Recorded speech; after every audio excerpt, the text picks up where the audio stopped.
You know, it's funny. I've always had this soft spot for special needs animals, or really cats to be more specific, whether that be like a three-legged cat, maybe they're missing an eye or teeth, deaf, whatever the case may be. For some reason, that's just always been interesting to me. Well, on Facebook one day, we came across this video from the Humane Society near us showing this tiny cat who has no eyes. They named him Doofenshmirtz, and the video showed him playing with toys and moving around this room as if it didn't have any issues with sight whatsoever, and it immediately put a smile on both me and my fiance's faces. I was like, oh wow, alright, this is kind of cool. Maybe we should go visit to kind of see what's going on. We had been talking about having another cat for a while now, so maybe this might work? And the thing is, it's not like I'm unfamiliar with blind cats or special needs cats. Baby, who was a black Persian mix I've had for most of my life, well, she unfortunately passed away a couple years back at around the age of 25, I believe. Halfway throughout her life, she started to lose both her sense of sight and hearing, to the point where she eventually became 100% deaf and mostly blind. However, she never let that stop her at all. Honestly, she didn't really act all that much different, except for maybe being more cautious at times, and when she would cry, she was noticeably louder than ever before, but outside of that, she was pretty much the same as she's always been. Anyway, we figured, what the hell, why don't we just try to set up an appointment to see this little guy? Worst case scenario, we don't fall in love with the cat, and don't adopt him. Big deal. So, it took about 2 weeks, but finally we did have a chance to visit him for that first time, and immediately there was a connection. I mean, we flat out fell in love with this little guy. He was so curious of us and his surroundings, and watching him navigate the room and even play around was so fun to watch. We probably stayed in that room for, oh god, like 20 to 30 minutes, and we deeply considered this because we didn't want to make a rash, quick impulse decision and end up regretting it later down the line. We wanted to make sure, that, look, this is a commitment and a serious one at that. This isn't a small thing. Ultimately, after some heavy consideration, we said, you know what, let's go for it. Let's adopt little Doofenshmirtz. The adoption specialist there was telling us that the video they posted on Facebook got somewhere around 70 shares and maybe 60,000 or so views at the time. It might be more now, I haven't really looked recently.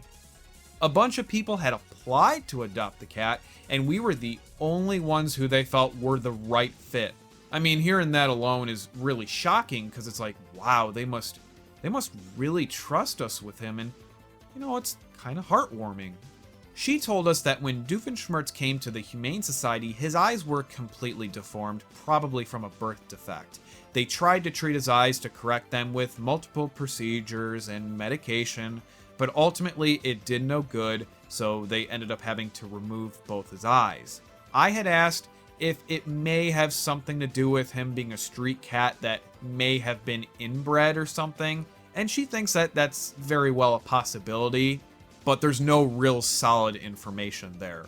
Regardless, that's the very basic history of his blindness. They provided us with all of his medical records as well as explaining everything in detail of his history. And that was kind of odd. I've never had that sort of thing happen before, but it was very nice and helpful in the event that something does go wrong later on. We have all the information necessary for the hospital or doctor that we end up going to. We ended up changing his name to Oogie Boogie, or just Boogie for short, and he's been with us now for, I believe, just over a month. The first few days we kept him in the bedroom with us away from Zero, our other cat, and weirdly enough, the introduction period between the two cats wasn't really that long like we originally expected it would be. If anything, Zero was more afraid of Boogie than vice versa.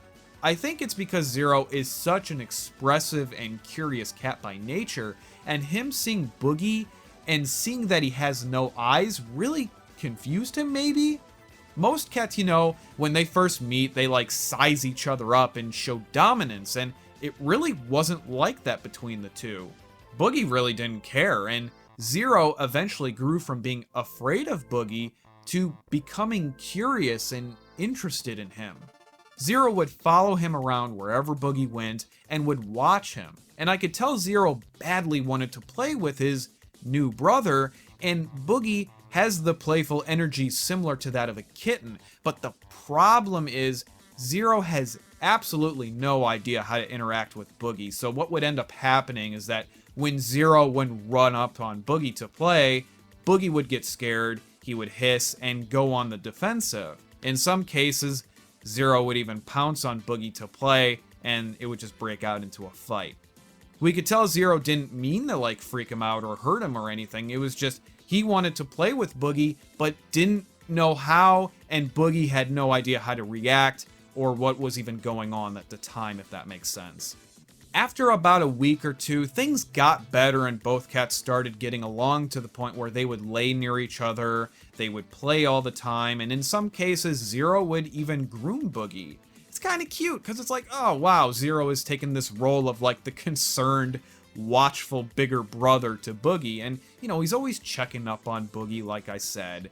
He follows him, he watches him wherever he goes, and will even sleep beside him. Of course, they still have their spouts of hissing and fighting, but it's not malicious or anything. Boogie is very sensitive to sound and touch, so it's just a defense mechanism he has, I believe. Now, you would figure that having a completely blind cat would make life more challenging or difficult for us as owners, but oddly enough, it wasn't really that hard for us to adjust to.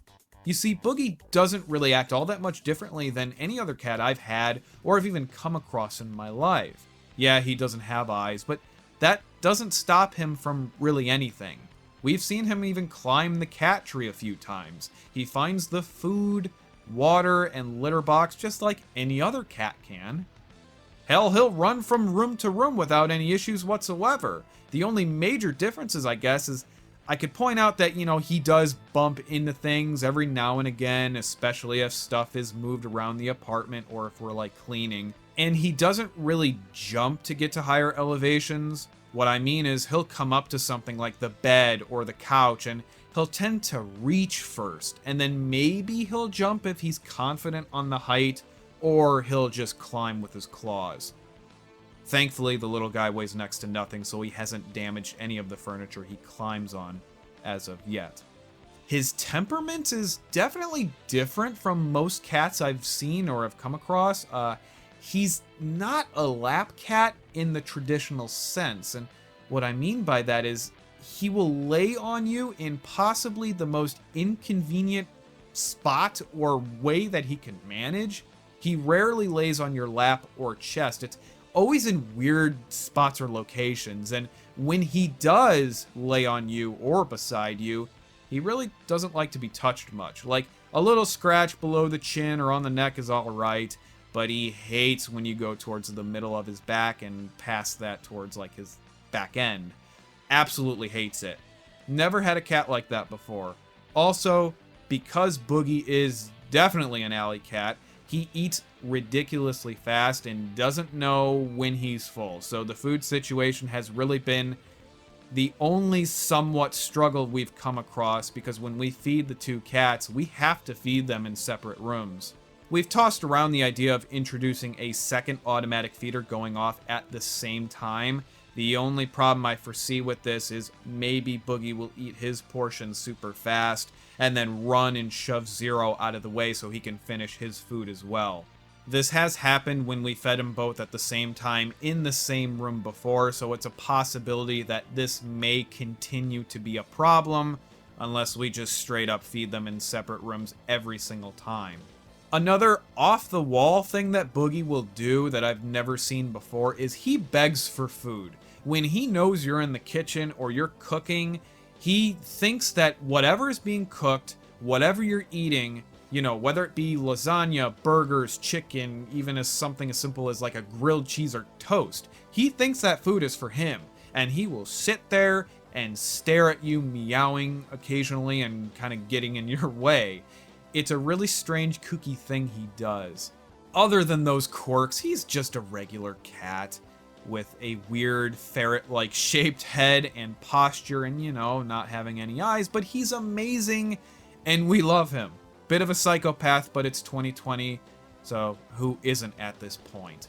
Anyway, that's going to do it for this weird, spontaneous video, everyone. I want to do a real quick disclaimer, though. I absolutely do not recommend you, or anyone for that matter, to adopt a special needs animal without doing the proper research and really just being dedicated in that decision of having to deal with the quirks and challenges of having such animal. Yes, I understand people see special needs animals and immediately go, oh, I want to adopt him, I'll make his life so much better, for whatever reason they may have. It is not a smart idea unless, again, you are absolutely 100% committed to that animal and possibly having to change your household or really life to provide that animal with the love and care that it requires. So that's it, everyone. If you have any questions regarding the cats and how we care for them or anything else, I may end up doing a small follow-up video to answer or respond to any of your questions or comments. So with that said, I want to thank you all so much for watching, and as always, take care, everyone.